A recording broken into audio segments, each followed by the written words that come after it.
Hi friends, good afternoon. இது புலாவ் மாதிரி பண்ணியிருக்கேன். ஆக்சுவலாக அந்த பாஸ்மதி ரைஸ் வச்சு பண்ணியிருக்கேன். இதில் வெஜிடபிள்ஸ் எதுவுமே போடல நான். வெறும் இஞ்சி பூண்டு, அப்புறம் கொத்தமல்லி, புதினா அரைச்சிட்டு 2 பச்சை மிளகாவையும் அரைச்சிட்டு அந்த பேஸ்ட் போட்டு இந்த பிரியாணி மசாலா தான் போட்டிருக்கேன். மிளகாத்தூள் கூட போடல ஃப்ரெண்ட்ஸ். எல்லாத்தையும் பண்ணி அவளுக்கு தெரியாமல் டிஃபன் பாக்ஸ்லேயும் வச்சுட்டு பேக்கில் வச்சுட்டேன். ஏன்னா ஸ்கூலுக்கு போயிட்டேன்னா எப்படின்னா சாப்பிட்டுடுவான் அப்படின்னு சொல்லிட்டு.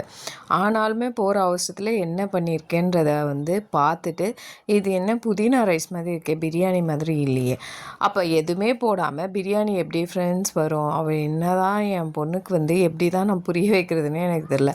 மற்றதுனா அரைச்சி ஊற்றிடலாம். அந்த க்ரீன் அவர்ஷன், அவளுக்கு க்ரீன் கலரில் எது போட்டாலுமே அவளுக்கு பிடிக்க மாட்டேங்குது.